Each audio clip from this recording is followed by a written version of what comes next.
durhaka sama ibumu, maka jangankan kau masuk surga, baunya surga diharamkan bagimu. Dongo. Tahu dongo?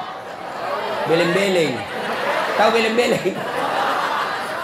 Itulah makanya. Adik-adik sekalian, kalian mau sukses, muliakan orang tuamu. Tidak perlulah kau kursus kiri kanan. Muliakan orang tuamu, Allah yang angkat derajatmu. Itu janji Allah. Kenapa agama diajarkan al-jannatu takhta aqdamil ummahat? Surga itu berada di bawah telapak kaki ibu. Coba itu contohnya. Digendong bersusah payah, dari tadi itu hadir kepanasan, tidak pulang. Untuk apa? Karena mau dengar dakwah. Dan mau dengar dakwah sayang juga sama anak. Makanya adik-adik sekalian, ketika Anda durhaka sama ibumu, maka jangankan kau masuk surga, baunya surga diharamkan bagimu. Dengar ini cewek-cewek, sopan sama cowoknya, kurang ngajar sama mamanya. Kalau mamanya yang kasih tahu, apa sih mama tahu, itu kan dulu. Sekalinya cowoknya aja, iya deh bang, terserah abang aja deh, saya ikut, mana yang baik. Dongo. Tahu dongo? Beleng-beleng. Tahu beleng-beleng? Itulah makanya. Adik-adik sekalian, kalian mau sukses, muliakan orang tuamu. Tidak perlulah kau kursus kiri kanan. Muliakan orang tuamu, Allah yang angkat derajatmu. Itu janji Allah. Biar kau sekolah tinggi-tinggi, tapi kau tidak hargai bapakmu, kau hina orang tuamu, bisa jadi kau dapat kerja, tapi kerjaan yang kau dapat makin jauhkan kau dari agama. Bisa jadi perusahaanmu lancar, tapi perusahaanmu justru menyeret kau masuk gampang neraka. Ada orang tidak cerdas, tidak terlalu berkualitas dirinya, tapi dia muliakan orang tuanya, Allah angkat derajatnya. Maka adik-adik, muliakan orang tua, enak hidupmu. Itu tadi model anak sekolah. Kalau kita model yang sudah punya istri, bagaimana modelnya Ustadz durhakanya? Takut sama istrinya. Dapat rezeki, suaminya bilang, bu, sudah lama kasihan ini nomor antrinya bapak, mau haji tidak dapat-dapat, ini ada kasihan duit, bagaimana kalau kita kasih umroh dulu ibu, bapak kita kasih umroh dulu di kampung. Apa langsung dia bilang istrinya, apa? Bapakmu terus. Apa? Mamamu terus. Langsung dia bilang suaminya, sudah dipalek, terserah kau. Ada begitu di sini? Ada. Beleng-beleng. Apa kamu takut sama istrimu? Nawamu semua dia kau ambil semua. Jangan takut sama istri, Pak. Bapak tidak bakal bahagia dalam hidupmu kalau kau lebih takut sama istrimu untuk membahagiakan orang tuamu. Nah, makanya hidupmu susah dalam rumah tangga. Kenapa? Istrimu kurang ngajar sama ibumu. Maka bilang sama istrimu, jangan coba-coba sakiti perasaan ibu saya. Kalau kau lukai perasaan ibu saya bawa kau ke pengadilan agama, saya ceraikan kau baik-baik. Lalu saya bilang sama mamanya, istriku di rumah, boleh kau marah-marah sama saya, boleh kau tutup pintu, yang penting tidak kau kunci. Boleh kau lempar kepalaku, yang penting tidak kena. Satu yang tidak boleh, jangan kau pernah hina orang tuaku. Begitu kau hina orang tuaku, wabillahi taufiq wal hidayah, keluar. Begitu deh. Ada di sini takut sama istri? Jangan, Pak. Itu yang membuat ibu juga kalau mau bahagia rumah tanggamu, muliakan mertuamu. Datang mertuamu dari kampung, dari Sulawesi Selatan, hormati. Jangan baru duduk mertua dia bilang, kapan kita pulang, mak? Bawa ini, kasihan itu orang tua kalau dari kampung, naik dari Parepare, turun di pelabuhan barang, bawa ayam 3 ekor, lepas di terminal 1, nah kejar lagi tuh, bawa pisang, bawa beras, bawa semua dia bawa, kasihan. Padahal anaknya sudah ada kerjanya di papan, dia bawakan itu. Begitu cintanya orang tua kepada anak. Jadi wajar kalau ibu bapak kurang ajar, tidak akan mendapat berkah dalam hidup. Muliakan orang tua ya. Kalau ada yang tanya-tanya, kenapa hidupku susah selama ini? Nggak usah tanya jalan lain. Durhaka sama orang tua. Orang tuaku sudah meninggal, Ustaz. Cara berbuat baiknya. Satu, doakan. Allahumma ghfirli wali walidayya warhamhuma kama rabbayani. Saya heran lihat-lihat kita, kalau tangannya ulama kita cium bagus, bagus. Tapi pernahkah Bapak perlakukan tangannya ibu seperti itu?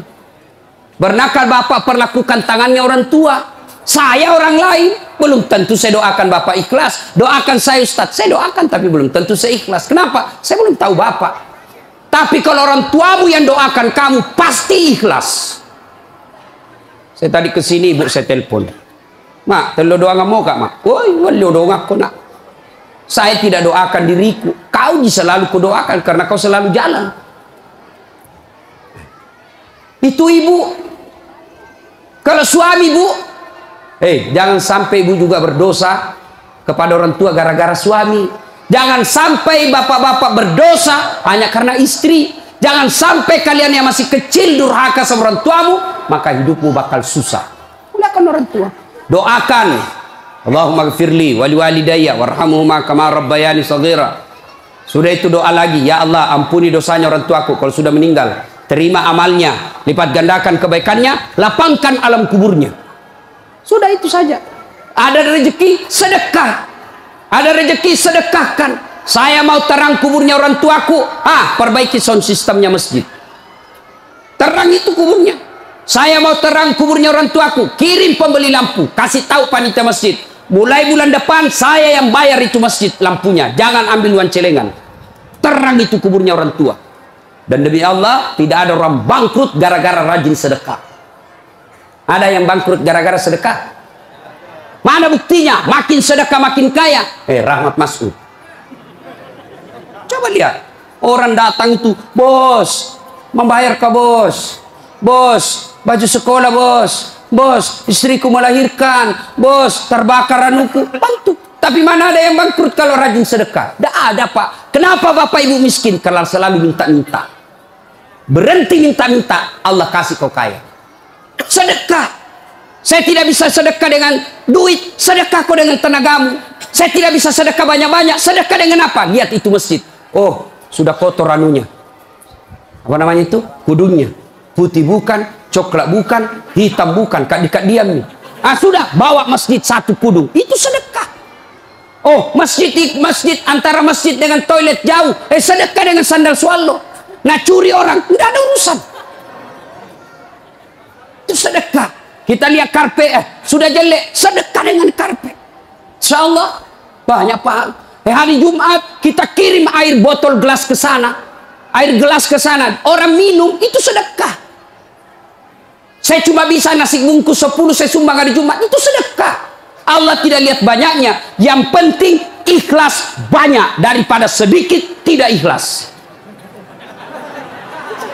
Sedekah. Serius. Sudah sedikit tidak ikhlas lagi. Mending banyak ikhlas. Iya toh?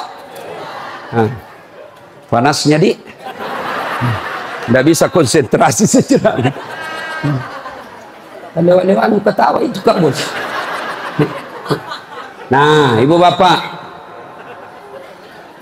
salah satu sunnah yang dianjurkan Nabi sholat jamaah. Nabi kumpul-kumpul sama sahabat. Ya, tidak apa-apa, tidak apa-apa. Tidak usah kasih, tidak apa-apa pak. Sedikit lagi, 5 menit lagi. Menunggu orang masjid takwa. Ya, Nabi, saudara-saudara sekalian, kalian yang tetangga dengan masjid wajib datang berjamaah. Bertanya sahabat, mana tetangga masjid ya Rasul? Kanan masjid 40 rumah, depan masjid 40 rumah, belakang masjid 40 rumah, belakang masjid 40 rumah. Itu tetangga masjid. Bubar. Tiba-tiba datang tunanetra. Tahu tunanetra? Tidak melihat. Ya Rasulullah, bagaimana saya? Oh, kau lain karena kau tidak melihat. Pulang ini. Boleh kau sholat di rumahmu karena kau tidak melihat. Pulang. Belum jauh dipanggil kembali Nabi. Ya fulan, tan. Sini kau dulu. Kenapa? Kau dengar azan di masjid. Saya dengar ya Rasul. Kalau begitu kau wajib datang berjamaah di masjid. Zaman Nabi, tunanetra wajib berjamaah karena dia dengar azan di masjid. Kalau ini hadis diterapkan pak, penuh ini masjid jamaah. Kenapa? Kalau azan di menara sampai di ujung-ujung rumah dia dengar. Dan alhamdulillah masjid selalu ramai jamaahnya Pak. Terutama kalau subuh. Penuh. Sampai di luar. Tidak ada di dalam. Yang di dalam orang tua sudah pensiun. Kentara itu kalau subuh orang tua Pak. Bau minyak gosok baru kita masuk pintu. Minyak angin. Minyak gosok. Cap tawon. Tidak ada Bulgari. Orang tua semua di dalam masjid. Kenapa orang malas ke masjid? Satu, karena dia tidak lihat pahalanya. Coba kalau Pak Rahmat Mas'ud umumkan, siapa yang datang sholat berjamaah subuh dapat beras 50 kilo, pembeli pulsa 200.000. Jam 5 sholat subuh, jam 10 malam sudah pesan masjid sampai di luar. Kenapa? Karena dia lihat pahalanya. Yang kedua, kenapa orang malas ke masjid? Karena dia tidak tahu pahalanya. Dengar bapak-bapak ini, terutama kita yang sudah muka-muka sakaratil maut ini, yang sudah tua ya, rajin-rajin ke masjid Pak, berdoa mudah-mudahan bapak lagi sujud ajal menjemput. Apa keutamaan berjamaah di masjid? Satu, kalau hujan basah baju atau kena debu melengket di badan, ke masjid, bajunya yang basah itu melindungi dia nanti di pada masa. Tahu mantel Pak, hujan, kalau hujan pakai payung. Apa tujuan itu payung? Supaya bapak tidak kena air, supaya ibu tidak kena air kalau pakai baju mantel. Begitulah fungsinya baju yang basah. Ketika bapak ke masjid dan gerimis, basah baju itu bapak yang melindungi bapak agar tidak disentuh api neraka. Sudah. Coba jangan juga salah paham. Teman-teman sudah dengar begini, hujan keras dia buka payungnya, pergi di jalan. Nah, belen-belen namanya itu. Ya. Apalagi keutamaan berjamaah di masjid? Kata Nabi, kalau kau wudhu dulu, lalu kau datang ke masjid, langkah-langkah kakimu adalah jihad fisabilillah. Melangkah kaki kanan, 1 pahala dicatat. Melangkah kaki kiri, gugur dosa kecil. Jadi kalau 300 rumah masjid, dari rumah tak dari masjid, 300 meter, kali 2, 600 meter. Berapa langkah kaki itu bapak dapat? Apalagi kalau bapak jalan begini. Berapa langkah kaki itu? Nah, iya toh. Apalagi kalau bapak keliling-keliling dulu ke kampung baru. Sampai di sini selesai orang sholat dong. Apalagi keutamaan berjamaah di masjid. Seluruh materi yang kita lewati, pagar, tembok, dinding, aspal, tumbuhan, semua jadi saksi. Dia akan berkata, ya Allah, jangan kau masukkan dia neraka, masukkan dia surga. Saya saksinya. Tanggal 26 November dia datang berjamaah masjid. Saya yang lihat. Itulah sebabnya kalau kita sholat jamaah, kalau kita datang ke masjid, setiap kita sholat sunnah di masjid, 2 rakaat pindah lagi, 2 rakaat pindah lagi. Supaya apa? Tambah banyak saksinya di akhirat kelak. Itulah sebabnya Nabi menganjurkan, kalau kau ke masjid, lain jalan waktu pergi, lain pula jalan waktu pulang. Ini amalkan Pak, amalkan, itu sunnah. Bapak datang masjid dari pintu sana, pulang dari pintu sana. Itu makin banyak saksi di akhirat. Yang keempat, lipat 27 kali. Artinya, sekali bapak sholat di masjid, 27 kali sholat di rumah baru sama pahalanya. Apalagi, kalau di masjid ada disebut doa bersama. Mungkin di rumah bapak susah sholat. Mungkin di rumah banyak godaan. Mungkin di rumah ibu bingung. Ini saya sudah tahiyat atau belum? Ini sudah 2 atau 3? Ini apa? Kalau di masjid aman. Tidak ada kecemasan seperti itu. Itu datang ke masjid. Yang berikutnya, yang membuat orang malas ke masjid. Tadi, yang ketiga, manajemen masjid tidak bagus. Mana manajemen masjid yang tidak bagus? Selalu disimpan saldo kas. Jangan simpan saldo Pak. Dengar ini panitia masjid. Bapak kalau simpan saldo kas di masjid, bapak yang tanggung dosanya, tidak jalan amalnya orang. Saldo kas 80 juta. Jangan simpan. Cari orang yang susah, yang rajin berjamaah. Ada utangnya di bank, bayarkan supaya dia lepas dari kredit. Boleh itu. Baru dia suruh cicil ke masjid. Kalau dia di bank berbunga, makin susah hidupnya. Boleh. Saldo kas 80 juta. Kita mau kencing tidak ada air. Kerannya rusak-rusak. Simpan, jangan. Berhenti jadi panitia kalau bapak tidak bisa urus masjid. Yang sudah tua mundurlah. Kasih anak muda. Ini masjid bukan perusahaan punya. Begitukah di sini? Hah? Jangan marah Pak, siapa suruh kau panggil Kak? Semau kok. Demi Allah Pak, Bapak tanggung kalau amalnya orang tidak jalan. Bapak coba kalau itu uang cuma 100.000 tapi diberikan keran, maka selama keran itu berputar, selama itu orang yang punya uang dapat pahala. Tapi kalau dia cuma di bank disimpan, tidak jalan amalnya. Belikan dispenser, belikan kopi, tidak apa-apa, boleh. Jangan ditulis di masjid dilarang tidur. Siapa yang larang tidur di masjid? Tidak ada dalilnya. Ayo, Bapak pernah ke tanah suci di Madinah, pernah ke Mekah, ada tidak ditulis dilarang tidur? Tidak Pak. Barangkali ada orang tidak bisa tidur di rumahnya, dia datang ke masjid supaya bisa tidur, itu memang boleh. Yang tidak boleh ngiler. Maka kalau kau mau tidur di masjid, bawa kau bantal. Kalau tidak bisa kau gelisah kau di rumahmu, bertengkar kau sama istrimu, istrimu ngomel terus, maka dia bilang jangan kau pulang, merdeka. Bodoh itu istri sekarang kalau Nabi bilang sama suami, jangan kau pulang. Oh gembirai. Langsung Nabi bilang pacarnya, sini kau sayang, di rumahku kau tidur, kulayani kau dengan baik. Sudah. Jangan ditulis, jangan bawa anak-anak berisik. Bersyukur kalau masih ada anak-anak berisik di masjid. Kalau tidak ada anak-anak berisik di masjid, maka tidak ada lagi nanti yang mau datang di masjid. Kalian juga orang tua, kalau anakmu mau ke masjid, belikan songkok dan baju baru. Anaknya mau pergi, Pak, mau pergi masjid, belikanlah songkok. Apa dia bilang? Itu nak, songkok na nenek nu kau pakai. Anaknya nomor 7, songkok na nenek na nomor 10. Tak buas si songkok nama buas si. Berteriak di temannya, Pak Doja, Pak Doja, Pak Doja. Tidak mau ya nak pergi masjid. Hei. Itu pentingnya anak muda jadi pengurus masjid.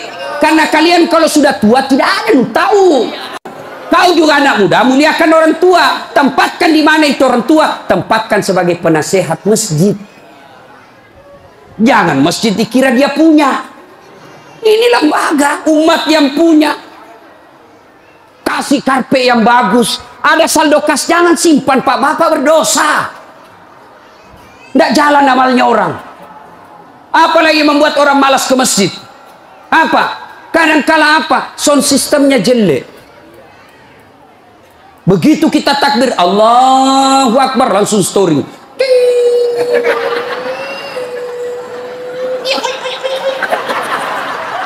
Mau perbaiki, sudah makin takbir, terpaksa si tangan ki.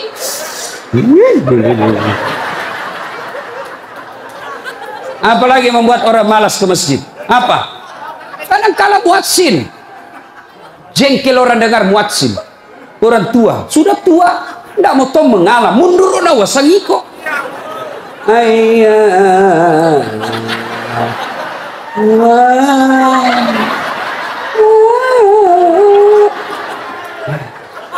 namun ada iya siro tomato, iya siro, coba, iya.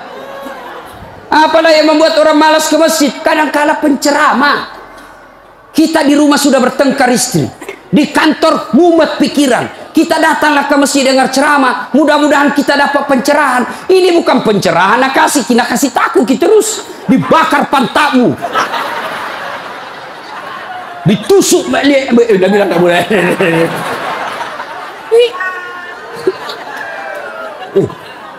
Iya. Apalagi yang kasih malas orang ke masjid. Kadang-kala apa? Imam. Ada juga imam suka sekali baca panjang. Tidak tahu juga apa nak baca. Nagaret memi. Dolin. Amin. Al-Fatihah paling nak baca.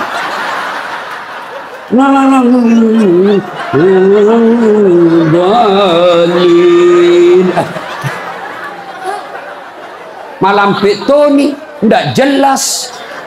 Makanya kata Nabi, kalau kau jadi imam, dengar ini Pak Imam. 1, baca kau yang ringkas. Kenapa? Karena jamaah kita di belakang macam-macam. Ada yang sudah tua tidak bisa lama berdiri. Ada anak muda Yang baru datang, tidak senang yang lama-lama. Pulang di masjid, enak sembahyang di masjid. Ampun ma Ustaz. Kenapa? Dia bilang itu masjid aliran sesat. Kenapa aliran sesat? Dari sembahyang subuh 3 rakaat.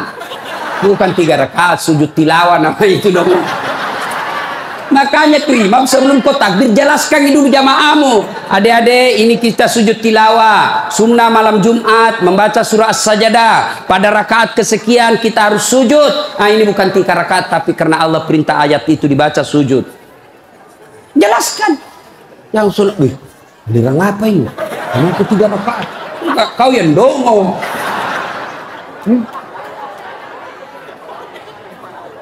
Tidak bisa orang lama-lama di belakang Pak. Mungkin ada orang mati yang ya karena dia tobat usia senja, tidak bisa lama kasih berdiri. Batena musessa, nak kena naik lagi kepalanya, belum selesai. Nah ulah, malampuk lupa. Jatuh lagi, naik ulang lagi. Ada barangkali di dalam jamaah Satpol PP yang pakai sepatu baru. Lama aku baca, nah lupa simpan baik-baik sepatunya. Pasti dia, hilang nih sepatu. Bapak Imam sesat. Pasti dia tidak khusyuk. Ada barangkali juga ibu-ibu yang sekali kentut sudah makan pete.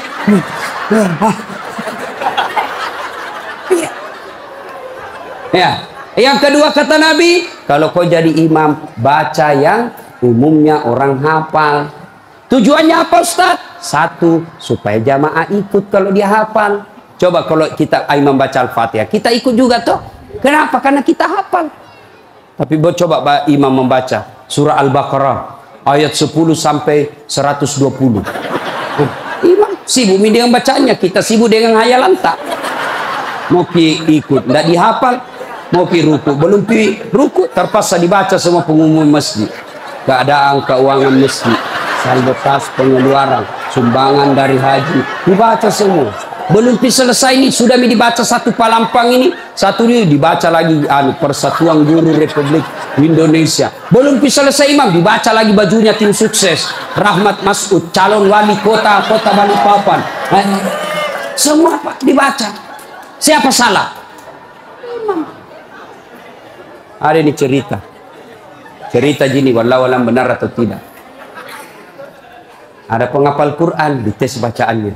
Nah, kau imam, kau mau dengar bacaanmu. Imamlah dia. Dia baca betul yang susah. Hanya dia yang tahu. Tiba-tiba jatuh cicak di kepalanya. Tas hilang itu. Stres. Orang stres hilang bacaannya. Apa sambungannya ini ayat? Mau ruku, tidak tahu. Apa sambungannya? Tidak ada tuh bisa bantu. Terpaksa Nabi bilang imam, tolong bantu di belakang. Nabi bilang di belakang, saya juga tidak tahu. Tiba-tiba berteriak anak muda, dia bilang, kalau begitu ya sudah, ya Allahu Akbar. Siapa salah? Siapa salah? Siapa salah? Ini waktu kuliah ini, kisah nyata. Waktu saya KKN, belum Pak jadi ustaz waktu itu. Ada temanku, baru kenal ceritanya ini.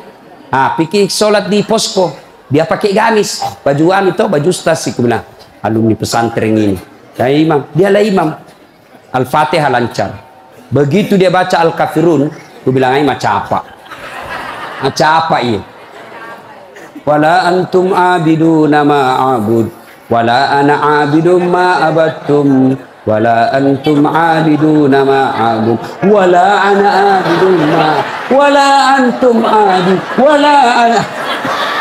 Jengkel temanku yang anak fakultas sastra langsung teriak. Nabi bilang, woi kenapa itu tak putar-putar tidak mau sampai? Nabi bilang, ini imam ilmi juga kupikir. Kacau salah. Siapa salah? Siapa salah? Ini waktu ku SD di kampung sembahyang asar. Sujud Pak Imam lama sekali. Apa ini imam lama sekali sujud? Tiba-tiba ada temanku nangkak kepalanya sembahyang asar tuh. Dan tidak ada imam. Ternyata imam keluar dari pintu samping. Kacau sholat bubar, tidak ada imam. Selesai sholat ditanya, Pak Imam, kenapa ku tinggalkan saf? Nabi bilang, kentut karena. Pak Imam, lain kali kalau Bapak Imam kentut, kasih bangun ki dulu supaya dilihat aku pergi. Nabi bilang, ku sengaja nak karena malu aku lihat. Kacau sholat. Siapa salah? Siapa salah? Imam. Makanya agama mengajarkan dalam fikih sholat jamaah, hati-hati milih imam. Makmum siapa saja boleh jadi makmum. Mulai orang gila sampai orang sadar boleh jadi makmum. Mulai orang dewasa sampai belum balik boleh jadi makmum. Mulai orang cerdas sampai orang blow on boleh jadi makmum. Imam tidak boleh. Hati-hati. Kenapa? Salah imam kacau sapi. Maka hati-hati. Kalau salah imam bubar jamaah. Perlu ini perlu. Ada tanya, Ustaz bagaimana kalau perempuan? Boleh ibu perempuan ke masjid, tapi tidak dianjurkan. Tapi kalau mau ke masjid, jangan dilarang kata Nabi. Kenapa perempuan dulu tidak dianjurkan ke masjid? Karena dulu tidak aman. Kalau pergi sendiri diculik dan diperkosa dulu. Sekarang di Manggar aman. Siapa mau culik apalagi kalau ibu sudah 60 tahun? Siapa mau culik ibu? Bikin susah. Ada remaja.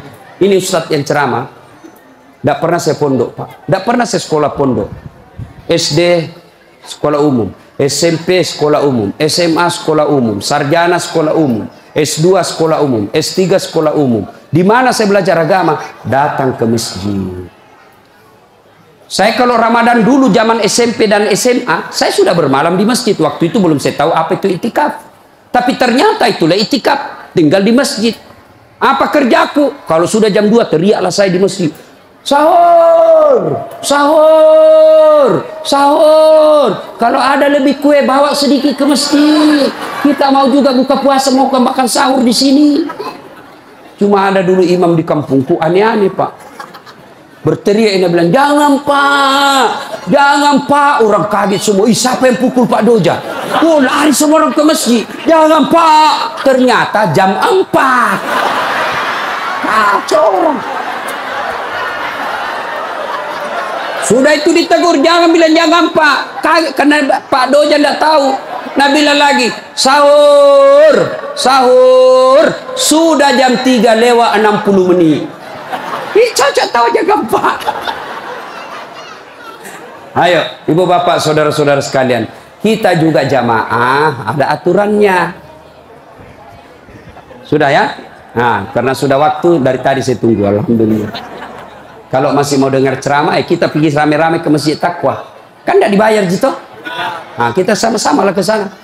Ini saja tausiah kita, mudah-mudahan ada manfaat.